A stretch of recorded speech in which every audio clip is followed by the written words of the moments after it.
ओम शांति। आज 18 अप्रैल के साकार मुरली के महावाक्य का हम मनन चिंतन करेंगे। अभी तक हम मुरली का 1-2 पॉइंट ही मनन चिंतन करते थे, लेकिन साथ में आज मैं आत्मा आपको प्रैक्टिकल यह भी अनुभव दिलाने की कोशिश करूंगी कि मुरली से हमें कैसे बातों को अंदर ग्रहण कर लेना है, कैसे यह मुरली हमारे लिए पूरे दिन में प्रैक्टिकल ऐसा आईना बने जिससे हमारी आत्मा में बहुत बड़ा परिवर्तन आए। तो उसके लिए आज से आप कोशिश करो कि डायरी पेन लेकर ही बैठा करो। तो सबसे पहले आपको मुरली सुनने से पहले आपका मन कैसा होना चाहिए, मुरली सुनने से पहले आपकी स्थिति कैसी होनी चाहिए, इस बारे में 1-2 बातों को ग्रहण कर लो। वरना आपने देखा होगा कि 4 दिन पहले जो मुरली मंथन किया वह आप भूल गए होंगे। 10 दिन पहले मुरली मंथन जिस विषय पर किया वो आप भूल गए होंगे। तो फायदा क्या हुआ, है ना? जो बात भूल ही गए हैं, जो स्मृति में ही नहीं रही, फिर उस मुरली मंथन का या फिर मुरलियां भी आपने सुनी है अभी तक, उसको अगर आपको याद ही नहीं रह रही है, स्मृति ही नहीं रह रही है, तो फिर मानो वह सुनी या नहीं सुनी के बराबर ही है। प्रैक्टिकल तो बात यही कही जाती है। तो ऐसा कैसे आप सुनो मुरली जिससे आपको पूरी मुरली मंथन की बातें या मुरली के महावाक्य याद रह जाए, पहले उस पर थोड़ी चर्चा करेंगे, फिर हम एक पॉइंट लेंगे और उसको इस तरीके से आपको याद कराएंगे कि आप जीवन में तो छोड़ो, अगले 7 जन्मों तक भी भूल न पाओ। क्या ऐसी टेक्निक है, इसके बारे में थोड़ा हम समझते हैं। तो सबसे पहले मुरली सुनने से पहले आपकी डायरी में एक लाइन लिखी होनी चाहिए कि आज क्या मैं अपने जीवन में एक ऐसा क्या बदलाव करूं जिससे मेरी पूरी जिंदगी बदल जाए, है ना?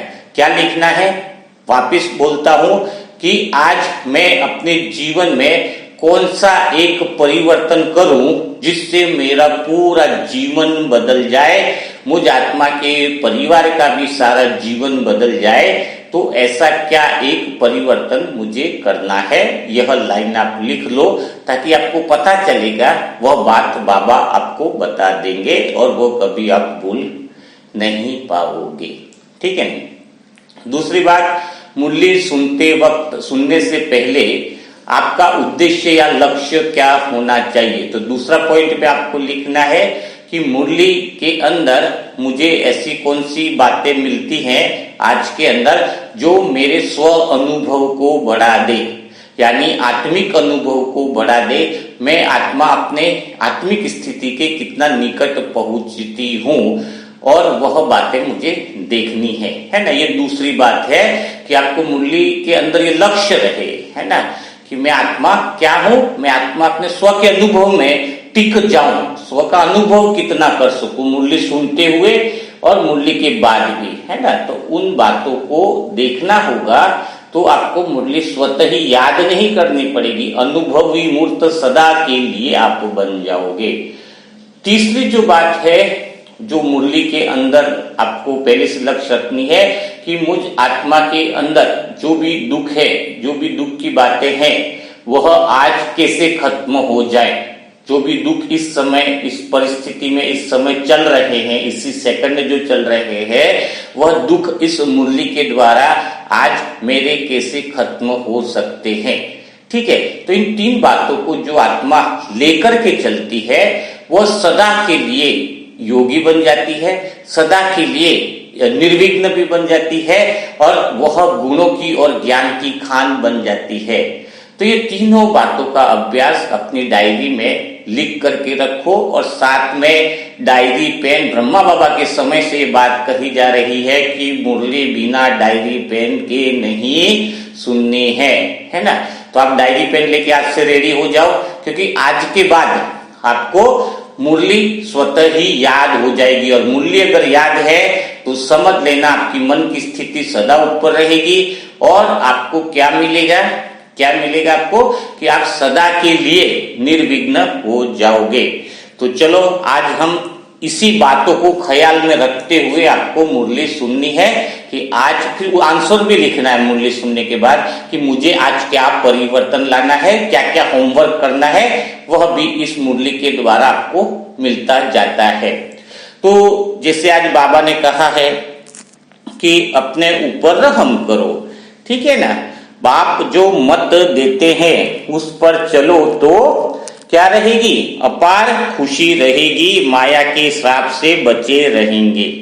देखो बाबा ने पहली ही लाइन में कह दिया है, आज जो बाबा कह रहे हैं और वास्तव में देखा जाए तो एक लाइन में ही पूरी मुरली का सार आ जाता है।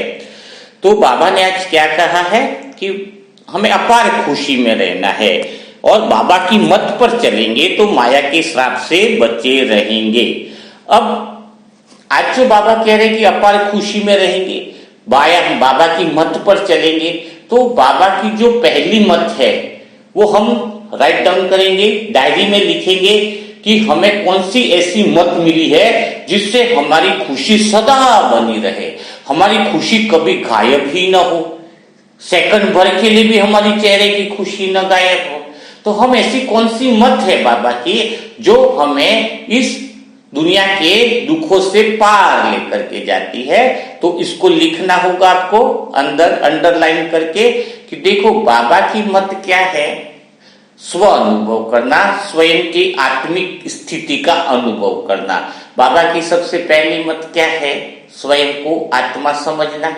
ठीक है, क्लियर होगी बात। अब हम इस आत्मिक स्थिति में रहकर सुख जो खुशियां हैं, दुख से पार कैसे जाएंगे, तो हमें क्या करना है अभी आज के दिन पूरे अच्छे से। मेन जो लक्ष्य बाबा का है स्व अनुभव कराना, बाबा का मुरली का पहला लक्ष्य भी यही रहता है कि स्व स्थिति का अनुभव हम कर लें। तो आत्मा का अनुभव या स्व अनुभव कैसे हम करेंगे, कैसे हम स्व अनुभव में पूरा दिन रहेंगे। तो पहली प्रैक्टिस है कि हमें वर्तमान के समय की घड़ी में रहना है। किस में रहना है, आत्मा कैसी है, आत्मा की कोई न पास्ट है न कोई फ्यूचर है, आत्मा की कोई स्टोरी नहीं है, आत्मा सदा शांत स्वरूप है, आत्मा सदा सुख स्वरूप है। तो पहली प्रैक्टिस क्या करनी है जिससे हमारी अपार खुशी रहेगी, वर्तमान घड़ी में रहना, वर्तमान समय के स्व अनुभव में आत्मा को रहना। इसका अर्थ क्या है इसको हम समझेंगे। आप बिल्कुल निश्चिंत रहा करो क्योंकि आपको पूरी चीजों का समाधान मिलता है, खाली ध्यान से सुनना होगा और डायरी में जो होमवर्क रहता है वो आपको बताया जाएगा। तो स्व अनुभव में कैसे रहेंगे, जब आत्मा डीएस से पार हो जाए। किससे पार हो जाए, कौन सी घड़ी से पार हो जाए, तो वर्तमान में आत्मा रह सकती है डीएस यानी दुख और सुख की घड़ी से पार हो जाए, यानी एसडीबी करो डीएस, यानी आप जब दुख और सुख से पार हो तो आप आत्मा के स्व अनुभव में रह सकते हो, सदा खुशी में रह सकते हो, है ना। सदा खुशी में रहने का फार्मूला क्या है, डायरी में लिख लीजिए। आप पहली लाइन लिख लीजिए ताकि आपको बहुत मजा आएगा। इसको बहुत अच्छे से लिखना होगा क्योंकि मैं आत्मा सच्चे दिल से चाहती हूं कि इस एक महीने के अंदर आपके अंदर से एक बोल आए कि भाई जी हम सदा परेशानियों से मुक्त हो चुके हैं, लेकिन जो बोलूं वह करना होगा। ठीक है, तो क्या लिखना है डायरी में कि सदा खुशी में रहने के लिए, सदा आनंद में रहने के लिए मुझे किससे पार होना है, सुख दुख से पार होना है। आत्मा के स्वानुभव करने के लिए, आत्मिक स्थिति में रहने के लिए पहली लाइन लिखोगे कि मुझे सुख दुख से पार होना है। यानी सुख दुख कौन सा है, जो हमारा मन है वह सुख का अनुभव करे तो वह भी नहीं लेना है क्योंकि सुख के पीछे ही दुख छिपा हुआ है। और दूसरा, मन अगर दुख ले तो उस दुख को भी नहीं लेना है। इस दुख और सुख से ऊपर आत्मा का स्व अनुभव रहता है, स्वयं का जो अतीन्द्रिय सुख वाला अनुभव है, अतीन्द्रिय प्रेम स्वरूप का अनुभव है, गहरी शांति का अनुभव है, बाप समान स्थिति का अनुभव है। तो आपने राइट डाउन नीचे लिख ही दिया होगा, क्या लिखा होगा कि आत्मा क्या है, मुझे क्या करना है खुशी में रहने के लिए और स्वानुभव में रहने के लिए कि मुझे इस सुख दुख की घड़ी से पार वर्तमान घड़ी प्रेजेंट में मैं आत्मा रहूं तो मेरा स्व अनुभव बहुत स्वतः ही हो जाएगा। यहां तक आप बात को समझ गए होंगे। और स्व अनुभव में रहने के लिए बाबा ने कहा है अपार खुशी में रहना है ना, अपार हैप्पीनेस में रहना है, अपार खुशी में रहने के लिए बाबा ने ये मत दी है। तो अब हम चेक करेंगे, क्या चेक करेंगे, डायरी पेन्स में लिखेंगे कि अगले 10 मिनट में है यह प्रैक्टिस करनी होगी, तभी आप बड़ा मजा आएगा। क्योंकि क्या होता है, आप क्रोध आ जाता है, आप क्रोध से पार नहीं हो पाते, खुशी गायब हो जाती है। दुख आता है तो खुशी गायब हो जाती है। कुछ न कुछ परेशानी आती है तो आपके जीवन में क्या हो जाता है, दुख आ जाता है। तो अभी ईमानदारी से, है ना, ईमानदारी से आपको अपनी डायरी में लिखना है कि क्या लिखना है कि अगले मतलब मेरे कब खुशी गायब हो जाती है, कैसे कैसे दुख आते हैं मेरे जीवन में, जो कुछ तो कॉमन ही है ना, जो नहीं पता है, जो नहीं आए हैं उनके बारे में बातचीत नहीं चल रही है। किसी और के दुख आते हैं वह दुख भी नहीं लिखने हैं, क्योंकि बाबा आपके लिए मूल्य चलाता है। ईमानदारी से लिखोगे, ईमानदारी से पढ़ाई करोगे तो बहुत मजा आएगा, है ना। क्योंकि अभी आपको खुश रहने की विधि आपको मिलने वाली है।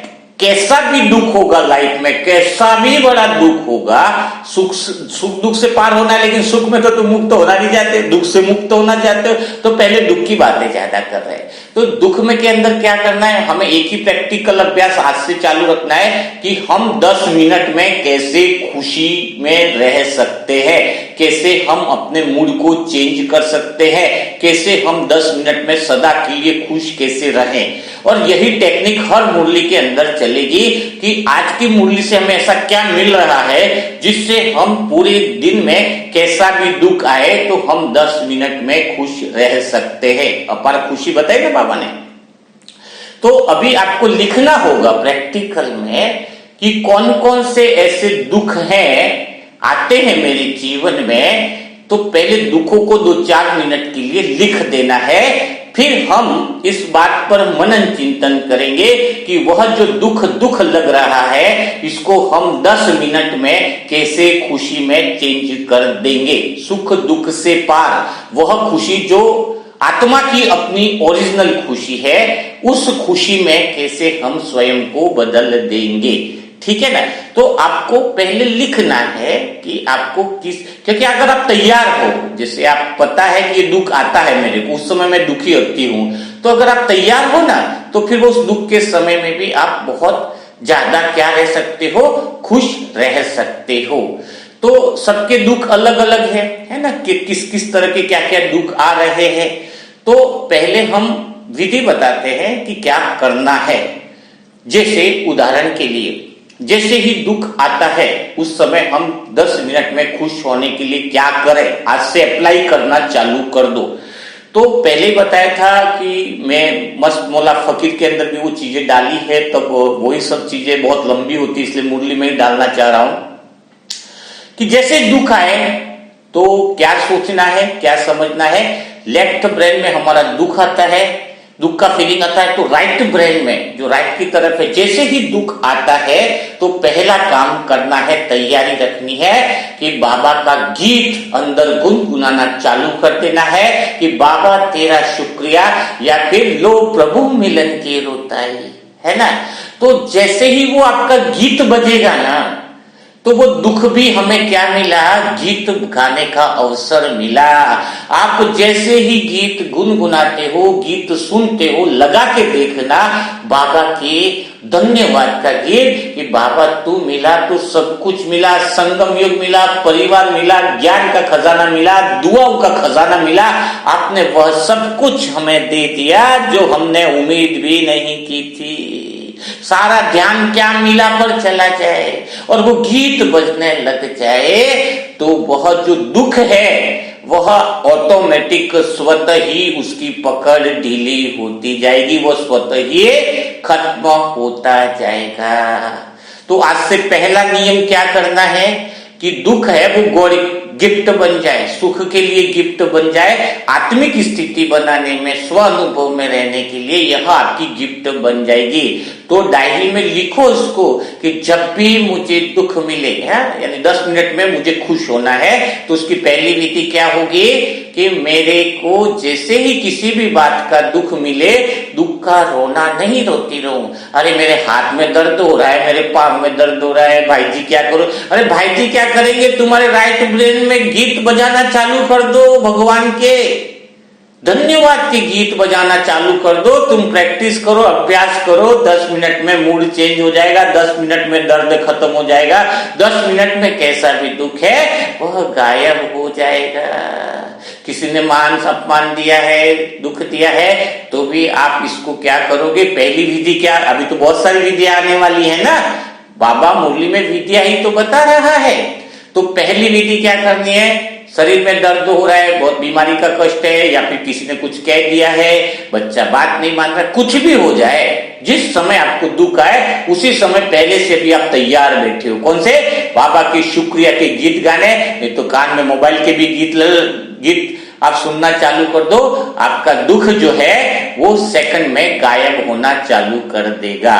तो पहला आप डायरी में लिख लीजिए कि दुख आने पर मुझे धन्यवाद का, थैंक्स का, बाबा का शुक्रिया, या दो प्रभु मिलन की रुत आई, ऐसे गीत मुझे तुरंत ही प्रैक्टिकल में चालू कर देने हैं। राइट ब्रेन में जैसे ही तुम्हारे धन्यवाद के गीत चालू होते हैं तो लेफ्ट ब्रेन का ऑटोमेटिक पावर बहुत कम होता जाता है, इतना स्लो डाउन होता जाता है, इतना स्लो डाउन होता जाता है कि आपकी मन की स्थिति ऊंची हो जाती है और दुख की स्थिति बहुत slow down slow down slow down slow down करके खत्म होती जाती है। दूसरी बात हमें क्या देखना है कि हमने बताया कि मन को लिस्ट बनानी है कि आपको क्या क्या दुख है ना, किन किन बातों से दुख आता है, ठीक है ना। तो यह लिस्ट बनाए तो उसमें क्या क्या बातें आती है उस पे हम थोड़ा मनन चिंतन करते हैं, कॉमन बातें क्या आती है, तो उसको हमें 10 मिनट के अभ्यास में, बाबा कह रहा है अपार खुशी में रहना है, तो उसके अभ्यास में हमें वह चीजें छोड़नी है और आत्मा की स्थिति का अनुभव करना है। जैसे उदाहरण के लिए क्या दुख आ गया, तो एक दुख आ गया कि एक भाई बहुत अच्छे से टीवी देख रहा है, बहुत उसका फेवरेट सीरियल चल रहा है, बहुत जबरदस्त, और उसके डैडी ने आके बोल दिया कि चलो अर्जेंट काम है, निकलना है, किसी काम के लिए जाना है। अब वो लड़का चलो उठ गया, चला गया। अब उसको गहरा दुख हो गया है। क्या हो गया है? गहरा दुख हो गया कि पापा ने मुझे बीच में उठा दिया, वो भी तो कर सकते थे, मैं अच्छा चीज देख रहा था। तो क्या पता चलता है कि दुख क्यों आया, है ना। तो अगर आप खुशी चाहते हो, 10 मिनट में खुश होना चाहते हो, इसका अर्थ क्या हुआ कि आप दुखी हो तभी खुश होना चाहते हो। तो दुख की वजह क्या थी, इसको थोड़ा सा गहराई में देखना होगा। तो दुख की वजह क्या थी? सुख की आसक्ति। दुख की वजह क्या थी? सुख का लालच, उसको टीवी देखने का सुख, टीवी देखने की आसक्ति, है ना, उसको एकदम चिपकाए रखा था। तो उसी सुख की आसक्ति ने दुख को इनवाइट किया। तो दुख क्यों आया? दुख क्यों आया? क्योंकि वो टीवी देखना चाहता था, वो सुख लेना चाहता था, सुख से चिपका रखा था, जिसकी वजह से उसको दुख आया। तो क्या चीजें समझ में आ रही है कि मेरे को आत्मा का अनुभव रखने के लिए, सदा खुशी का अनुभव करने के लिए मुझे क्या करना होगा? मन के सुख देने वाली बातें जो हैं वो भी दुख दे रही है, तो उनको भी रिलीज करना है, और मन में जो दुख देने वाली बातें हैं उन दोनों बातों को इस 10 मिनट के अंदर, स्व अभ्यास के अंदर हमें क्या करना है? छोड़ना है। सुख की बातों को भी छोड़ना है, क्योंकि वह सुख की बातें हमें दुख की तरफ लेके जाती है। तो सुख की बातों को भी अभ्यास करना छोड़ने का, और दुख की बातों को भी छोड़ना है। तो कैसे अभ्यास करेंगे, क्या क्या छोड़ना है?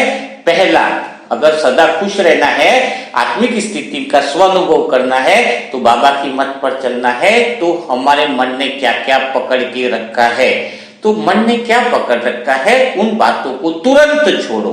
अब कौन कौन सी बातें पकड़ रखी है? बच्चे का एग्जाम अच्छा हो जाए, बच्चे के शादी बहुत अच्छी जगह हो जाए, हाँ, लड़की के बहुत अच्छा वर मिल जाए, सगाई अच्छी जगह हो जाए, इनकम बढ़ जाए, या फिर किसी की इनकम चल रही है तो उसकी सैलरी बढ़ जाए, इन बातों को भी छोड़ना है? जो भी अपेक्षाएं कर रखी है, जो भी इच्छाएं कर रखी है, वो सारी बातों को क्या करना है? समाज की टेंशन को छोड़ना है, परिवार की चिंता को, तनाव को छोड़ना है। अब आगे फैमिली का क्या होगा, उस सामाजिक चिंताओं को भी बिल्कुल त्याग देना है। तो मन से मैं आत्मा इस 10 मिनट में उन सारी बातों को त्याग दे देती हूँ, उन सारी बातों को रिलीज कर देती हूँ जो मन ने बिना काम का तनाव बांध रखा है। क्योंकि अगर इन बातों से वैसे भी मुझे कोई सुख नहीं मिलने वाला है, अगर सुख का आयोजन कर रहा हूं तो उसके पीछे दुख ही मिलने वाला है। तो मैं अपने मन से इन सारी बातों को रिलीज करती हूँ, बच्चे की चिंता को रिलीज करती हूँ, हस्बैंड सुधर जाए इस बात को भी रिलीज करती हूँ, कोई हस्बैंड है तो पत्नी सुधर जाए इस बात को भी मैं आत्मा रिलीज करती हूँ। सारी बातों को मैं आत्मा अपने मन से जो भी दुख और तनाव की बातें हैं उनको रिलीज करती हूँ। सेकंड भर में देखोगे बिल्कुल रिलैक्स आप होते रहे हो, मन सुख और दुख से पार, मैं आत्मा एकदम स्वयं के सत्य स्वरूप में स्थित हूँ, मैं आत्मा एकदम शांत और आनंद स्वरूप में स्थित हूँ। मेरे जीवन का लक्ष्य ही यह सच्चा आनंद प्राप्त करना है। सुख और दुख की घड़ी DS है ना, मन के सुख और दुख से पार की स्थिति को अनुभव करना है। क्योंकि जिसको मन सुख समझ रहा है वही दुख है, दुख का आयोजन समझ रहा है, और जिस मन ने दुख को पकड़ रखा है वास्तव में वह दुख है ही नहीं। मेरी धारणा है कि मुझे वह दुख है। क्या है? मन को क्या लग रहा है कि पकड़ रखा है कि वह मुझे क्या है? दुख है ना। जैसे किसी इंसान को लगता है, किसी ने अपने मन के दुख को पकड़ रखा है।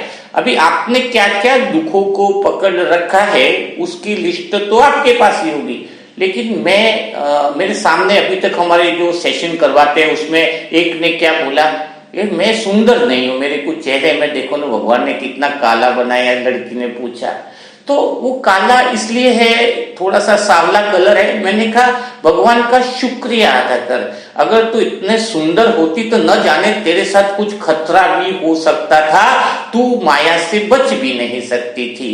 तो वह काला सांवला कलर है, वो तेरे लिए वरदान है ना। तो क्या हुआ, अगर भगवान ने आपको कोई चीज का कमी, अब उसको बहुत ज्यादा दुख था कि मैं इतनी सुंदर नहीं हूं, सांवली हूं, अब उसको लगा, उसको एहसास हुआ कि कितना दिल्ली में सब जगह कितने गलत कांड हो रहे हैं, अब वो उसको तो वरदान है सांवले कलर का, कोई टेंशन नहीं। वो बहुत सारी चीजों से, परेशानियों से उस सांवले कलर ने उसको बचा रखा है, माया के बहुत बड़े आकर्षणों से बचा रखा है। तो परमात्मा को क्या शुक्रिया अदा करना है कि जो तूने नहीं दिया है उसका भी शुक्रिया, जो तूने दिया है उसका भी शुक्रिया। तो जो नहीं मिला है उसका जो तुम दुख मनाते हो वह बहुत बड़ी गलत बात है। क्योंकि आप गहराई में जाओगे तो आपको पता चलेगा कि जो चीज नहीं मिली है इस वजह से तो आप बहुत सारी परेशानियों से, बहुत सारी तनावों से, बहुत सारी टेंशनों से क्या हो गए हो? मुक्त हो गए हो। कोई कहता है कि मेरे बच्चे का बच्चा ही नहीं है, बेटा ही नहीं है, हो रहा है, शादी हो गई इतने साल बच्चे, तो उसको दुख क्या पकड़ रखा कि बेटा नहीं है। तो जिनके बेटे हैं वो कहाँ सुखी हो रहे हैं? उनके घर में तो बेटों ने माँ बाप को निकाल दिया है कलयुग में। वो आजकल के बेटे ऐसे हो रहे कि यहाँ तक निकाल दिया। तो एक आपने धारणा, मान्यता बना रखी है कि बच्चे सुख देने वाले हैं। ठीक है ना। तो यह जो भी मन ने आपका दुख अगर पकड़ रखोगे, इस वजह से दुख है, तो पूरा उम्र हो जाएगा संगम युग का, आप आत्मा के अनुभव तक नहीं पहुंच पाओगे। जो सुख दुख से पार का जो अनुभव है, वह अनुभव बहुत प्यारा होगा, बहुत परम आनंद होगा। तो यह आज आपको लिखित में लिखना है कि क्या दुख है और इस दुखों से मैं 10 मिनट में कैसे खुश रह सकती हूं, इस दुख सुख से पार। अगर वो दुख की बात आती है तो भी मेरे लिए वरदान है, क्योंकि बाबा के गीत में आत्मा गा सकती हूं।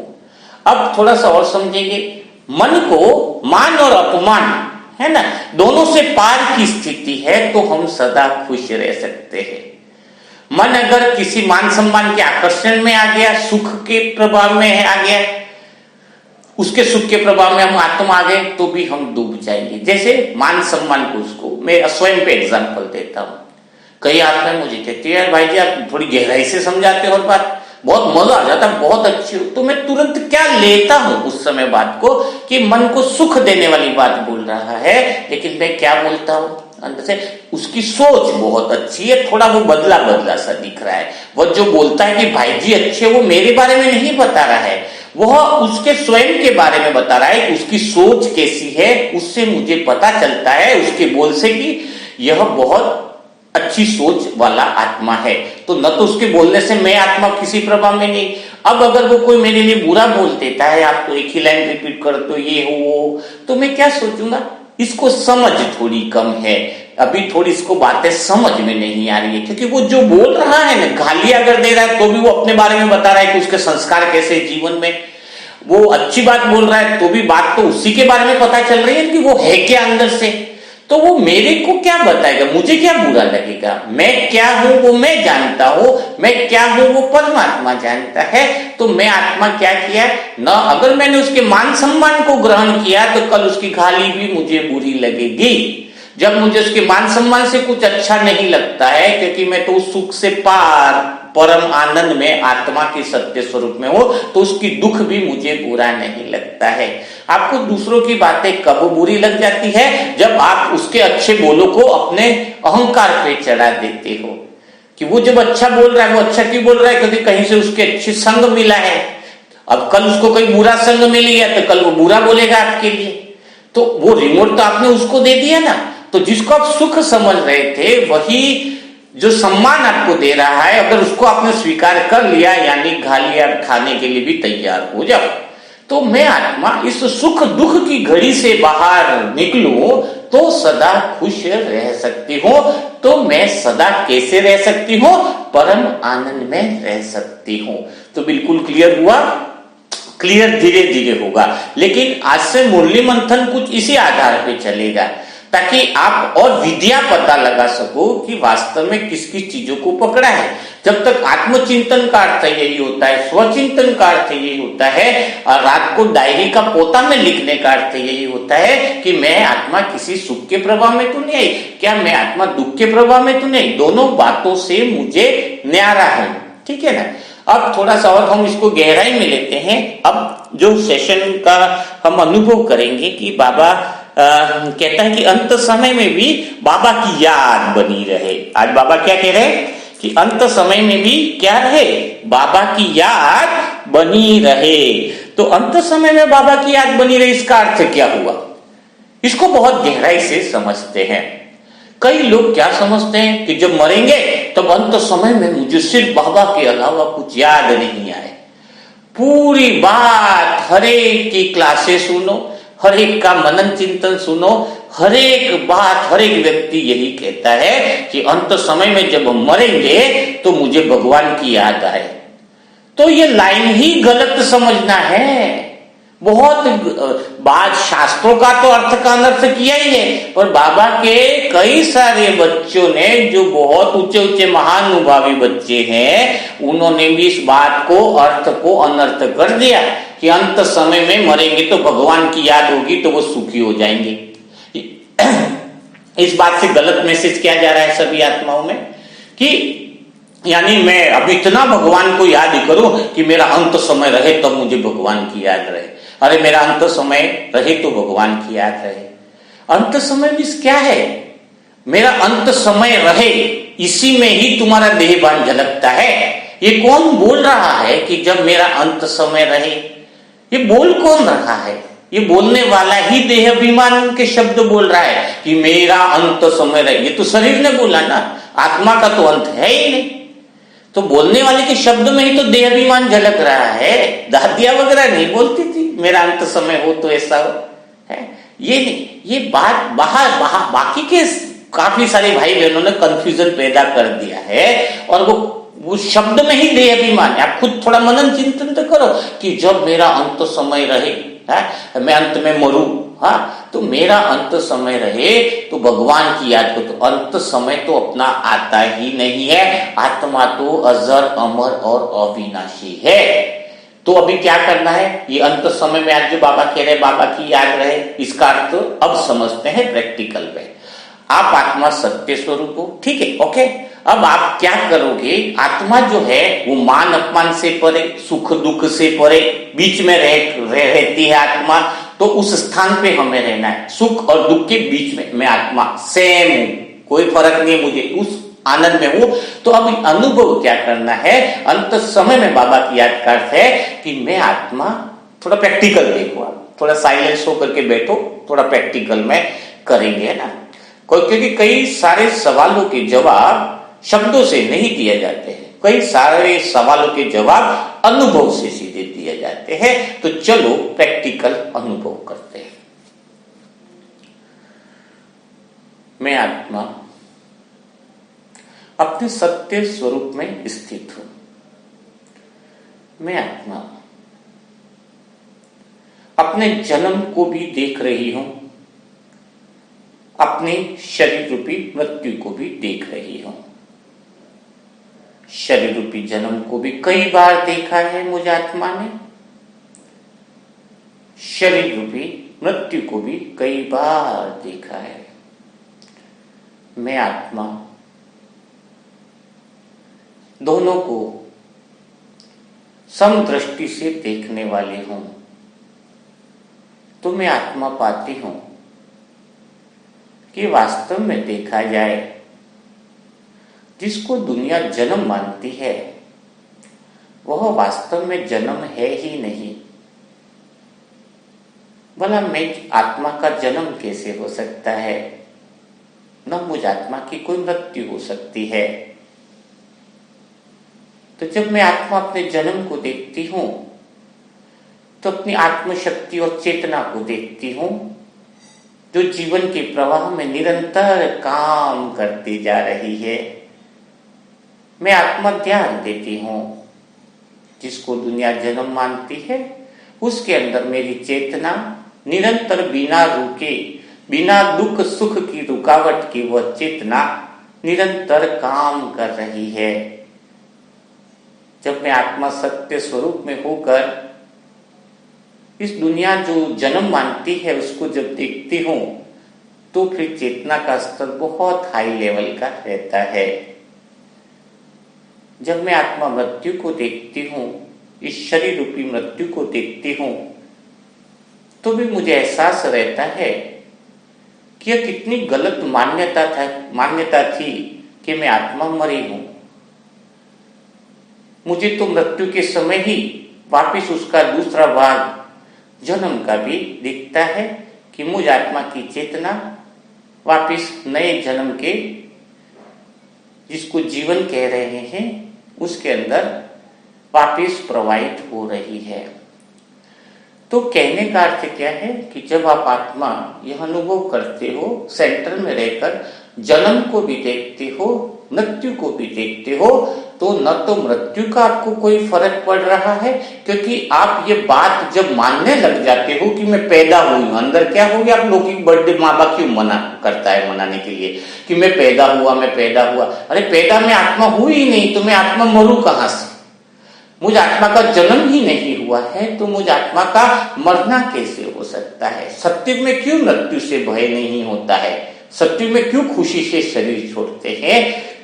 तो इसका अर्थ क्या हुआ? खुशी से शरीर छोड़ने का अर्थ क्या हुआ कि मैं आत्मा दोनों को देख रही हूं, जिसको दुनिया जन्मदिन मना रहे हैं, इसलिए बता दो जन्मदिन का सुख मना रहे हैं, तो इसके पीछे दुख का अनुभव हो रहा है, मरने का दुख हो रहा है। अरे आज तो इसका बर्थडे, आज तो इसका बर्थडे, आज तो इसका बर्थडे, तो फिर मरेंगे तो उतना ही बड़ा दुख भी होगा। सुख का इतना बड़ा आयोजन किया है ना, बैंड बाजे, केक वेक, तो मरेंगे तो उतना ही बड़ा दुख होगा, रो रो के बुरा हाल होगा।